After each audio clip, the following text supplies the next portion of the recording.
पुंडलिका हरि विठ्ठल श्री ज्ञानदेव तुकाराम. ಪಾಂಡುರಂಗ ಅಥವಾ ವಿಠ್ಠಲ ಎಂದು ಕರೆಯಲ್ಪಡುವ ಭಗವಾನ ವಿಠ್ಠಲ ಈ ಪಂಢರಪುರದಲ್ಲಿ ತಾನು ಸಾಕ್ಷಾತ್ ಬಂದು ನೆಲೆಸಿದಂತಹ ಪುಣ್ಯಕ್ಷೇತ್ರವು ಇದು. ಪುಂಡಲಿಕನ ಭಕ್ತಿಗೆ ಬಂದ ನಿಂತಾನೆ ಅಂದರೆ ಪುಂಡಲಿಕನ ಭಕ್ತಿಗೆ ಇಲ್ಲಿ ಬಂದು ತಾನು ನಿಂತಿರುವುದು. ಅದೇ ರೀತಿಯಾಗಿ ಇದು ಸಾಮಾನ್ಯವಾಗಿ ಹೆಚ್ಚಾಗಿ ಭಾರತದ ಮಹಾರಾಷ್ಟ್ರ ಮತ್ತು ಕರ್ನಾಟಕ ರಾಜ್ಯದಲ್ಲಿ ಹೆಚ್ಚಾಗಿ ಪೂಜಿಸಲ್ಪಡದ ಹಿಂದೂ ದೇವರು. ಅವನನ್ನು ಕೃಷ್ಣ ಅಥವಾ ವಿಷ್ಣುನ ಅವತಾರವೆಂದು ಪರಿಗಣಿಸಲಾಗುತ್ತದೆ. ವಿಠ್ಠಲನನ್ನು ಆಗಾಗ್ಗೆ ಎಟ್ಟೆಗೆ ಮೇಲೆ ತೋಳುಗಳನ್ನು ಹಿಡಿದುಕೊಂಡು ತನ್ನ ಪತ್ನಿ ರುಕುಮಾಬಾಯಿಯೊಂದಿಗೆ ನಿಂತಿರುವ ಕಪ್ಪ ಬಣ್ಣದ ಯುವಕನಾಗಿ ನೋಡಲಿಕ್ಕೆ ಆನಂದಮಯವಾಗಿ ಒಂದು ಪರಮಾತ್ಮನ ದರ್ಶನವನ್ನು ಪಡೆದುಕೊಳ್ಳಬಹುದು. ವಿಠ್ಠಲ ದೇವರು ದುಬಾರಿ ಮೀನಿನ ಕಿವಿ ಓಲೆಗಳನ್ನು ಧರಿಸುವುದು ಕಂಡುಬರುತ್ತದೆ. ಅಂದರೆ ಮಕರ ಕುಂಡಲೆಯ ತಳಪತಿ ಶ್ರವಣಿ ಕಂಠಿ ಕೌಸ್ತುಭಮಣಿ ವಿರಾಜಿತ. ಮಕರ ಅಂತಂದರೆ ಕಿವಿಗಳು, ಮಕರ ಕುಂಡಲ ಅಂದರೆ ಕಿವಿಗಳಲ್ಲಿ ಆ ಪರಮಾತ್ಮ ಮೀನಿನ ಆಕಾರವಾದಂತಹ ಕಿವಿ ಓಲೆಗಳನ್ನು ಧರಿಸುವುದನ್ನು ನಾವು ಇಲ್ಲಿ ನೋಡಲಿಕ್ಕೆ ಸಿಗ್ತದೆ. ಆ ಪರಮಾತ್ಮ ಕುಂಡಲಗಳನ್ನು ಕಿವಿಯಲ್ಲಿ ಈ ಮಕರ ಅಂದರೆ ಮೀನಿನ ಆಕಾರದ ಒಂದು ಕುಂಡಲಗಳನ್ನು ಏಕೆ ಧರಿಸಿದ ಅನ್ನುವಂಥ ಒಂದು ಕಥೆಯನ್ನು ನಾವು ನೋಡೋಣ. ಒಮ್ಮೆ ಒಬ್ಬ ಬಡ ಮೀನುಗಾರ ವಿಠ್ಠಲ ದೇವರ ದರ್ಶನ ಪಡೆಯಲು ಬಂದ. ಆ ದಿನ ತಾನು ಹಿಡಿದ ಮೀನುವನ್ನು ವಿಠ್ಠಲ ದೇವರಿಗೆ ಅರ್ಪಿಸಲು ಬಯಸಿದ. ಆ ಪ್ರದೇಶದ ಉನ್ನತ ವರ್ಗದ ನಿವಾಸಿಗಳು, ಪುರೋಹಿತರು ಮತ್ತು ಅಜ್ಞಾನಿ ಅನುಯಾಯಿಗಳು ಮೀನುಗಾರ ವಿಠ್ಠಲ ದೇವರನ್ನು ನೋಡಲು ಅವಕಾಶ ನೀಡಲು ನಿರಾಕರಿಸಿದರು. ಮೀನು ಹೊತ್ತುಕೊಂಡು ಹೋಗುವುದು ಪಾಪ ಎಂದು ನಂಬಿದ್ದಕ್ಕಾಗಿ ಪುರೋಹಿತರು ಅವನನ್ನು ದೇವಾಲಯದ ಆವರಣದಿಂದ ಹೊರಹೋಗುವಂತೆ ತಳ್ಳಿ ಹಾಕುತ್ತಾರೆ. ಬಡ ಮೀನುಗಾರನು ವಿಠ್ಠಲ ನಿಷ್ಠಾವಂತ ಅನುಯಾಯಿ, ನಿಷ್ಠಾವಂತವಾದ ಭಕ್ತಾಂಚ ಸ್ವಧರ್ಮ ನಿರ್ಧಾರಾಯ ವರ್ಮ ಚುಕುನಹಿ ಅಂತ ನಿಷ್ಠಾವಂತವಾದಂತಹ ಆ ಮೀನುಗಾರವಾದಂತಹ ಪರಮಾತ್ಮನ ಒಂದು ಪಾಂಡುರಂಗನ ಭಕ್ತ ಅವನು ಏನು ಮಾಡಿದೆ ಅಂದರೆ ಅವರನ್ನು ತರ್ಕಿಸಲು ಪ್ರಯತ್ನಿಸಿದನು. ಭಗವಂತನಿಗೆ ಅರ್ಪಿಸಲು ಅವನ ಬಳಿ ಏನೂ ಇರಲಿಲ್ಲ ಎಂದು ಅವನ ಹಿಡಿದು 2 ಸುಂದರ ಮೀನುಗಳನ್ನು ಭಗವಂತನ ನೀಡಲು ಅವನು ಬಯಸಿದ್ದನು. ಅವನ ಪ್ರಾರ್ಥನೆಗೆ ಮೋಸಗಾರ ಪುರೋಹಿತರೆಂದು ಯಾವುದೇ ಪ್ರತಿಗೆ ಸಿಗಲಿಲ್ಲದ ಕಾರಣ ಕಣ್ಣಲ್ಲಿ ನೀರು ತುಂಬಿಕೊಂಡು ಮೀನುಗಾರ ಅಲ್ಲೇ ನಿಂತನು. ಅವನ ಕಾಣಿಕೆಗಳನ್ನು ಸ್ವೀಕರಿಸುವಂತೆ ವಿಠ್ಠಲನನ್ನು ಬೇಡಿಕೊಂಡನು. ಅವನ ಒಂದು ವಿಠ್ಠಲನಲ್ಲಿ ಪರಮಾತ್ಮನಲ್ಲಿ ಬೇಡಿಕೊಳ್ತಾನೆ, ಪರಮಾತ್ಮ ನನ್ನಲ್ಲಿ ಏನೂ ಇಲ್ಲ, ಇವೆರಡು ಮೀನುಗಳನ್ನು ನಾನು ತಂದಿನಿ.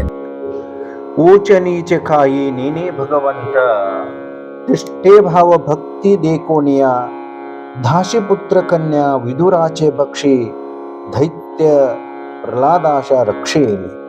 ಪರಮಾತ್ಮನಿಗೆ ಬೇಕಾಗಿದ್ದು ದೇವರ ಒಂದು ಭಾವನೆ ಬೇಕಾಗಿದೆ ಪರಮಾತ್ಮನಿಗೆ. ಅದೇ ರೀತಿಯಾಗಿ ಅಂದರೆ ಊಚ ನೀಚ ಅಂದರೆ ಪರಮಾತ್ಮ ಯಾಕೆ ಕುಂಡಲಗಳನ್ನು ತಾನು ಭಕ್ತರು ತಂದಂತಹ ಮೀನವನ್ನು ಯಾಕೆ ತನ್ನ ಕುಂಡಲಗಳಲ್ಲಿ ಧರಿಸಿದ ಅಂತಂದರೆ ಜಗತ್ತಿಗೆ ತೋರಿಸಬೇಕು. ಏನು ತೋರಿಸ್ಬೇಕು ಅಂತಂದರೆ ಯಾವುದು ಎಲ್ಲರೂ ಸರಿ ಸಮಾನ ಅನ್ನುವಂಥದ್ದು. ಊಚ ನೀಚ ಕಾಯಿ ನೀನೇ ಭಗವಂತ, ಊಚ ನೀಚರು ಎಲ್ಲರೂ ಸಮಾನರು, ನನ್ನ ಭಕ್ತರು ಅನ್ನುವಂಥದ್ದು ಜಗತ್ತಿಗೆ ತಾನು ತೋರಿಸುವ ಸಲುವಾಗಿಯೇ ಆ ಮೀನುಗಾರ ತಂದಂತಹ ಮೀನವನ್ನು ತನ್ನ ಕುಂಡಲದಲ್ಲಿ ಕಿವಿಯಲ್ಲಿ ಅದನ್ನು ತಾನು ಧಾರಣೆ ಮಾಡಿ ಜಗತ್ತಿಗೆ ತನ್ನ ಭಕ್ತರ ಒಂದು ಪ್ರೀತಿಯನ್ನು ತೋರಿಸ್ತಾ ಇದ್ದಾನೆ ಪರಮಾತ್ಮ. ಅಂತ ಆ ಭಕ್ತ ತಂದಂತಹ ದುಃಖಪಟ್ಟಂತಹ ಅವನು ಕನಿಕರ, ಅವನು ಕರೆದಂಥ ಹೋಗಿ ಕೊಟ್ಟು ಆಗ ಪರಮಾತ್ಮ ಅವನು ಬಂದಂತಹ ಮೀನುಗಾರನ್ನ ತಾನು ಸಮಾಧಾನ ಪಡಿಸ್ತಾ ಸಮಾಧಾನದಿಂದ ಅವನು ಕೊಟ್ಟಂತಹ 2 ಮೀನುಗಳನ್ನು ಆನಂದ ರೂಪವಾಗಿ ಜಗತ್ತಿಗೆ ತನ್ನ ಭಕ್ತರ ಕೊಟ್ಟಂಥ ಕಾಣಿಕೆಯನ್ನು ತೋರಿಸುವ ನಿಮಿತ್ತವಾಗಿ ಅವೆರಡೂ ಕುಂಡಲಗಳಲ್ಲಿ ಆ ಮೀನು ರೂಪವಾಗಿ ಮಕರ ಕುಂಡಲೆ ತಳಪತಿ ಶ್ರವಣಿ ಕಂಠಿ ಕೌಸ್ತುಭಮಣಿ ವಿರಾಜಿತ ಅನ್ನುವಂಥ ವರ್ಣೆಯ ಜೊತೆಗೆ ಆ ಪರಮಾತ್ಮ ಜಗತ್ತಿಗೆ ತನ್ನಲ್ಲಿರುವಂತಹ ಎಷ್ಟೋ ಸಂಪತ್ತಿದೆ, ಆದರೂ ತಾನು ಭಕ್ತರ ಕೊಟ್ಟಂತಹ ಒಂದು ಕಾಣಿಕೆ ಇರಬಹುದು, ಭಕ್ತರ ಮಾಡಿದಂಥ ಸೇವೆಯನ್ನು ಪರಮಾತ್ಮ ಜಗತ್ತಿಗೆ ತಾನು ಎತ್ತಿ ತೋರಿಸುವುದು ಒಂದು ಪರಮಾತ್ಮನ ಒಂದು ಉದ್ದೇಶ. ಅಂದರೆ ನನಗಿಂತ ನನ್ನ ಭಕ್ತರು ಶ್ರೇಷ್ಠ ಅನ್ನುವಂಥದ್ದು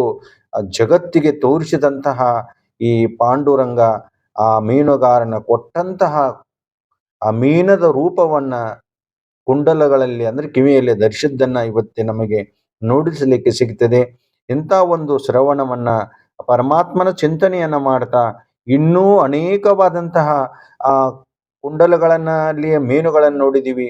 ಕೌಸ್ತುಭ ಮಣಿಯನ್ನು ಯಾಕೆ ಧರಿಸಿದರು, ಆಮೇಲೆ ಅದೇ ರೀತಿಯಾಗಿ ವತ್ಸಲಾಂಚನವಂತ ಬಿರುದಿದೆ. ಅವನು ಅಷ್ಟೇ ಅಲ್ಲ, ಮುಂದಿನ ಸಂಚಿಕೆಯಲ್ಲಿ ನೋಡೋಣ ಆ ಪರಮಾತ್ಮ ಅಂದರೆ ಪಾಂಡುರಂಗ ಅಖಲಾಂಡ ಕೋಟಿ ಬ್ರಹ್ಮಾಂಡ ದೇಶ ಪಂಡರಿನಾಥ ಶಿವನನ್ನ ಸಾಕ್ಷಾತ್ ತಾನೇ ಒಂದು ತಲೆಯ ಮೇಲೆ ಇಟ್ಟುಕೊಂಡು ಲಿಂಗ ರೂಪವನ್ನು ತನ್ನ ಮೇಲೆ ಧರಿಸಿದಾನೆ.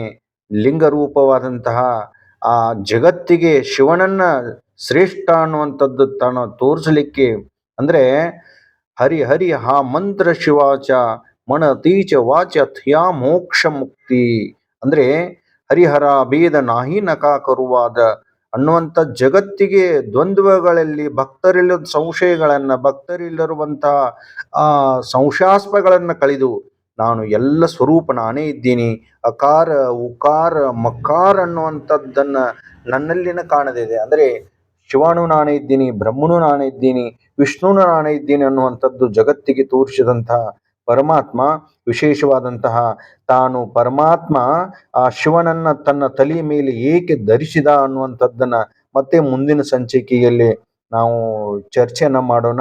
ಇಲ್ಲಿಯವರೆಗೆ ತಾವು ಈ ವಿಡಿಯೋವನ್ನು ನೋಡಿದಂತಹ ವಿಡಿಯೋವನ್ನು ಸಬ್ಸ್ಕ್ರೈಬ್ ಮಾಡಿ, ಶೇರ್ ಮಾಡಿ. ಈ ವಿಡಿಯೋ ಇಷ್ಟವಾದರೆ ಸಬ್ಸ್ಕ್ರೈಬ್ ಮಾಡುವುದನ್ನು ಮರೆಯಬೇಡಿ. ಧನ್ಯವಾದಗಳು.